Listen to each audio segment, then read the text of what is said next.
السلام علیکم viewers, parenting with doctor زی کے اسپیشل سیگمنٹ پیرنٹس کارنر کے ساتھ آپ کا میزبان فراز سلیم حاضر ہے۔ امید ہے آپ خیریت سے ہوں گے۔ ویورز، ہمارے آج کے پروگرام کا جو کویسچن ہے وہ یہ ہے کہ بچوں میں صبر اور تحمل اور برداشت کیسے پیدا کی جائے۔ ہمارے ساتھ آج راشد مستانہ صاحب موجود ہیں جو کہ بہت اچھے آرٹسٹ بھی ہیں اور ایک کامیاب والد بھی ہیں۔ تو ہم ان سے آج یہی سوال کرتے ہیں کہ بچوں میں تحمل، صبر اور برداشت کیسے پیدا کی جائے۔ تو راشد بھائی بتائیے گا پلیز۔ سب سے پہلے ہمارے گھروں میں جو بچے ہیں، جیسے وہ 2 سال کی ایج کو پہنچتے ہیں تو میرے مطابق ہمارے گھر میں ایک وہ کیمرہ بن جاتا ہے جو ہمیں فالو کر رہا ہوتا ہے۔ تو وہ ہماری اولاد ہے، ہم نے ان کو جج کرنا ہے، اچھے برے کی تمیز ان کو ہم نے دینی ہے۔ لیکن سب سے پہلے جو چیز ہے وہ میں یہ سمجھتا ہوں کہ ہمارے بچے کے سامنے جو پازیٹیوٹی ہے وہ ہماری ڈسپلے ہونی چاہیے، نیگیٹیوٹی نہیں ہونی چاہیے۔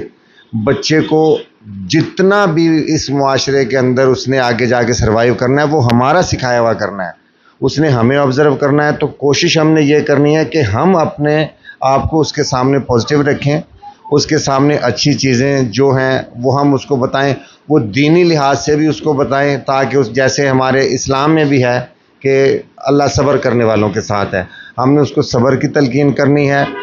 دین میں رہ کے، دنیا میں رہ کے اس کو ہر وہ چیز بتانی ہے کہ جس میں مطلب پازیٹیوٹی ہے، صبر ہے۔ کوئی نقصان ہو جاتا ہے تو ہم اس کو بتا سکتے ہیں کہ بیٹا جیسے ہم نے آپ کو کچھ نہیں کہا تو اسی طرح آپ نے بھی صبر کے مظاہرے کرنے ہیں، آپ نے کسی کے ساتھ ہائپر نہیں ہونا۔ اسکول میں کچھ ہو جاتا ہے تو وہ آپ اپنے ٹیچر سے بات کریں گے، اپنے فیصلے خود نہیں کریں گے۔ جب بچے اپنا فیصلہ خود نہیں کریں گے، کسی بڑے کے پاس لے کر آئیں گے، تو میری نظر میں سب سے پہلی پازیٹیوٹی تو یہ ہے۔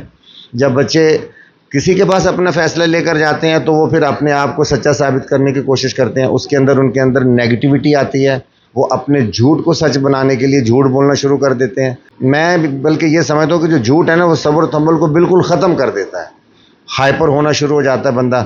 تو گھر میں ان کے سامنے پازیٹیو چیزیں کریں گے، اور یہ ہماری ڈیوٹی ہے، بینگ اے پیرنٹس ہمارا فرض ہے کہ جب وہ اللہ تعالیٰ نے ہمیں عطا کی ہیں تو ان کی تربیت ہم نے کرنی ہے، تو وہ شروع سے ہی کرنی ہے۔ راشد آپ کا بہت بہت شکریہ۔ تو ناظرین، یہ تھے راشد مستانہ اور انہوں نے بہت اچھے خیالات کا اظہار کیا۔ اب دیکھتے ہیں کہ اسی ٹاپک پر مزید والدین کیا اظہار رائے کرتے ہیں۔ دیکھیں، میں ادھر جاب کرتا ہوں، میں تقریباً ادھر 8-10 گھنٹے ڈیوٹی کرتا ہوں، اور بچوں کی جو دیکھ بھال ہے نا ان کی والدہ کرتی ہے۔ اور دوسری بات یہ ہے کہ جو والدین ہوتے ہیں نا بچوں کے، وہ اگر والدین بچوں کے سامنے اچھا الفاظ بولیں گے، اچھی باتیں کریں گے، تو انشاءاللہ بچے بھی اچھی تربیت کے ہوں گے اور اچھی باتیں کریں گے۔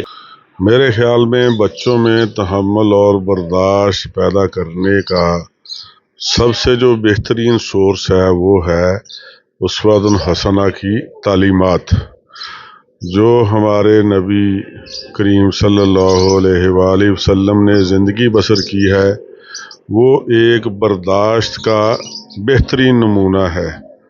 بیسیکلی دین سے دوری، اسلامی تعلیمات سے دوری، وہ بچوں میں چڑچڑاپن، برداشت کا نہ ہونا، ایسے معاملات پائے جاتے ہیں۔ جب ہم اپنے بچوں کو اسلامی تعلیمات سے آگاہ کریں گے، روشناس کریں گے، تو اس میں آٹومیٹیکلی برداشت پیدا ہو جائے گی۔ ان کو پتہ چل جائے گا کہ برداشت کے کرنے سے لوگوں کی چڑچڑی باتوں کو اگنور کر کے ہمیں کتنا ثواب، کتنا اجر عظیم ملتا ہے۔ جی سر، یہ بتائیے گا کہ بچوں میں تحمل اور برداشت والدین کیسے پیدا کر سکتے ہیں؟